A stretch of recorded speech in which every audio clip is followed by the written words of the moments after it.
ஓம் come கணபதியே போற்றி. அனைவருக்கும் வணக்கம். நான் உங்கள் சாந்தி பேசுறேங்க. இன்றைய பதிவுல நாம என்ன பார்க்க போறோம் அப்படின்னு பார்த்தீங்கன்னா, இன்று புதன்வார சங்கடகர சதுர்த்தி. இந்த முடிச்சை உங்கள் நிலைவாசலில் கட்டுங்கள், நீங்கள் எடுத்த காரியத்தில் வெற்றி நிச்சயம் அப்படின்னு சொல்லியிருக்கேன் இல்லைங்களா? அது என்ன முடிச்சு, அதில் என்னென்ன பொருட்கள் வைக்கணும், எந்த நேரத்தில் இதை செய்யணும் அப்படிங்கிறத பத்தி தெளிவாக நம்ம இந்த பதிவுல பார்க்கலாம். நிறைய பேருக்கு இன்றைய காலகட்ட சூழ்நிலைகளில் பணம் பெரும் பிரச்சனையாகவும் நம்மளுக்கு இருக்கிறது. புதன்வார சங்கடகர சதுர்த்தி. சங்கடகர சதுர்த்தி அப்படின்னாலே நம்மளுடைய சங்கடங்களை தீர்க்கக்கூடியவர் இந்த சங்கடகர சதுர்த்தி. உங்களுக்கு என்ன பிரச்சனைகள் இருந்தாலும் சரி, விநாயகர் வழிபாடு செய்யுங்கள்.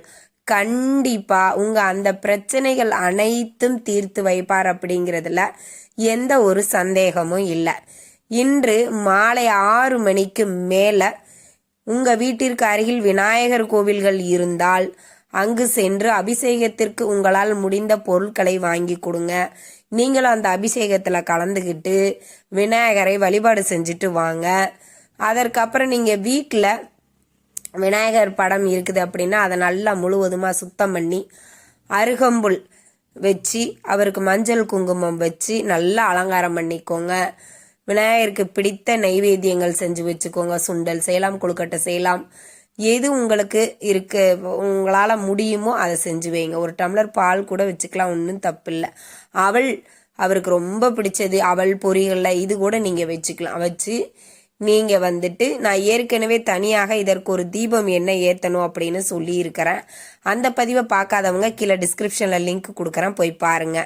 இந்த மாதிரி நாம தீபம் ஏற்றி வழிபாடு செய்யும் போது நம்ம மனம் ஒருநிலைப்படும். சொல்லிட்டு ஓம் கம் கணபதியே போற்றி அப்படிங்கிற மந்திரத்தை 108 முறை சொல்லுங்கள். அதற்கப்புறம் நான் இப்ப சொல்லக்கூடிய ஒரு முடிச்சையும் தயார் பண்ணி உங்க வீட்டு நிலைவாசல்ல கட்டி விட்டுருங்க. என்னென்ன பொருட்கள் அப்படின்றத ஃபர்ஸ்ட் பார்த்துடலாமா?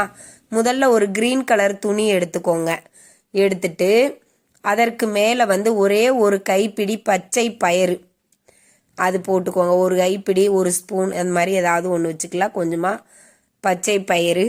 அதற்கப்புறமாக வெட்டி வேர். இந்த வெட்டி வேர் நீங்க நாட்டு மருந்து கடைகள்ல கேட்டீங்கன்னா உங்களுக்கு கிடைக்கும். அதுல நீங்க பேரம் பேசாமல் 20 ரூபாய்க்கு கேட்டீங்கனாலே கொஞ்சம் அதிகமாவே கிடைக்கும். அதை நீங்க வாங்கி வச்சுக்கோங்க. தேவை நிறைய இந்த வெட்டி வேரை வச்சு நம்ம சேனல்லே நிறைய பதிவு போட்டிருக்கோம், பாருங்க. இந்த வெட்டி வேரை கொஞ்சமா எடுத்து அந்த துணி மேல வச்சுக்கோங்க, நல்லா சுத்தி. அதற்கப்புறம் நீங்க செய்ய வேண்டியது ஒரு 5 ரூபாய் நாணயத்தை அது மேல நீங்க வைக்கணும். பணம் சேரணும், கடன் தீரணும் அப்படிங்கிறவங்க நாணயம் வைங்க. தங்கம் வெள்ளி ஆபரணங்கள் எங்களுக்கு சேரணும் அப்படிங்கிறவங்க வெள்ளி காயினோ இல்லை தங்க மூக்குத்தி ஏதாவது ஒரு சின்னதாக தங்கத்தில் இருக்குதுன்னா தங்கத்தில் வைங்க. இல்லைன்னா வெள்ளி காயின் கூட நீங்கள் வச்சுக்கலாம். வச்சு இதை ஒரு மூட்டையாக தயார் பண்ணிக்கோங்க. தயார் பண்ணிட்டு விநாயகரினுடைய படம் இருக்கும் இல்லைங்களா, அதனுடைய பாதத்தில் வச்சிருங்க. வச்சுட்டு நீங்கள் தீப தூப ஆராதனையெல்லாம் காட்டும்போது அந்த முடிச்சுக்கும் சேர்த்தே காட்டுங்க. காட்டிட்டு உங்கள் வழிபாடுகள் அனைத்தையும் முடிச்சிட்டு இந்த முடிச்சு அப்படியே ஒரு மணி நேரம் விட்டுடுங்க. அது சாமி ரூம்ல விநாயகரினுடைய பாதத்திலே இருக்கட்டும். அதற்கு அப்புறமாக அதை அந்த முடிச்சை எடுத்து உங்க வீட்டு நிலை வாசல்ல கட்டி விட்டுருங்க. இவ்வளவுதான். இதை நீங்கள் செய்யும் போது உங்க வீட்டுல இருக்கக்கூடிய வறுமைகள் நீங்கும், பண வரவு அதிகரிக்கும். பண வரவு அதிகரிச்சாலே ஆட்டோமேட்டிக்கா நம்ம கடனை திருப்பி செலுத்திடுவோம். அதற்கப்புறம் ஆடை ஆபரணங்கள்லாம் சேருவதற்குண்டான வழிகள் பிறக்கும். அதற்குத்தான் நம்ம வெள்ளி காயினோ தங்க மூக்குத்தி திருகாணி இது மாதிரி ஏதோ ஒரு தங்க பொருள் வைக்கலாம். இல்லை தங்க பொருளெல்லாம் எங்ககிட்ட இல்லைங்கன்னா வெள்ளி காயின் கூட வச்சுக்கலாம். ரொம்ப சிறப்பு வாய்ந்தது தான் வெள்ளி காயின். வெள்ளி பொருளுக்கு, வெள்ளி உலோகத்திற்கு எந்த ஒரு தோஷமே கிடையாது. அதனாலதான் பரிகாரத்திற்கு வெள்ளியை சேருங்கன்னு சொல்றோம். அப்படி நீங்கள் செய்யும் போது நிஜமாகவே உங்களுக்கு உங்க வீட்டுல ஒரு பொட்டு தங்கம் கூட இல்ல அப்படின்னு நீங்க நினைச்சிட்டு இருந்தீங்க அப்படின்னா கண்டிப்பா இந்த முடிச்ச தயார் பண்ணி இன்றைய நாள்ல செய்யும் போது உங்களுக்கு நிச்சயமாக தங்கம் வாங்கக்கூடிய வாய்ப்புகள் கண்டிப்பாக ஏற்படும். இப்ப இந்த கிரீன் கலர் துணி என்ன பண்ணும்? கிரீன் கலர் நம்ம பணத்தை ஈர்ப்பதற்காக அந்த நிறத்தை நம்ம பயன்படுத்துகிறோம். இதுல பச்சை பயிறு பணத்தை வசியப்படுத்தும் தன்மை இந்த பச்சை பயிருக்கு அதிகமாக இருக்கிறது. ஆக 1 ஸ்பூன் பச்சை பயிறு. வெட்டி வேர் எடுத்த காரியத்தில் வெற்றி கிடைப்பதற்காக இந்த விநாயகருக்கு பிடித்த இந்த வெட்டி வேரை நாம கொஞ்சமா சேர்த்திருக்கிறோம்.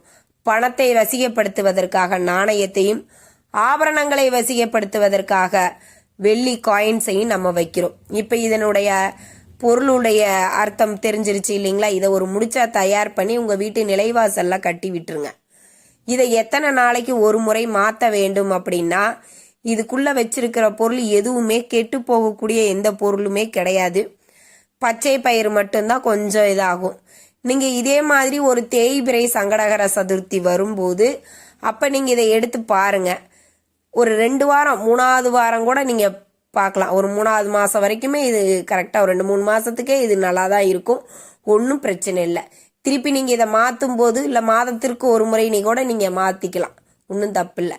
எடுத்துட்டு இதில் இருக்கக்கூடிய பொருட்கள் அனைத்தையும் வச்சிருங்க. இந்த பச்சை பயிரை மட்டும் கால்படாத இடத்துல நீங்க போட்டுருங்க. நீர்நிலைகள் இருந்தா அதுல நீங்க விடுவது ரொம்ப சிறப்பு. இப்படி முடித்து விட்டு மறுபடியும் நீங்க அந்த தேய்பிறை சங்கடகர சதுர்த்தி மாதிரி அன்னைக்கு இதே மாதிரி செஞ்சு உங்க வீட்டு நிலைவாசல்ல வச்சு கட்டிடுங்க. இவ்வளவுதான். ரொம்ப எளிமையானது. அதான் இதனுடைய பலன்கள் அப்படிங்கிறது ரொம்ப சக்தி வாய்ந்தது. இதுல சேர்த்திருக்கக்கூடிய பொருட்கள் அனைத்தையுமே பணத்தை வசியப்படுத்தவும் பணத்தை ஈர்ப்பதற்குண்டான பொருளும் தான் நம்ம வச்சிருக்கிறோம். வெட்டி வேர் எந்த காரியம் நீங்க செய்யறீங்களோ அந்த காரியத்தில் வெற்றி நிச்சயம். அதற்காகத்தான் அந்த வெட்டி வேரையும் நம்ம இதுல பயன்படுத்துகிறோம். இது விநாயகருக்கு ரொம்பவுமே பிடித்தமான பொருளாகும்.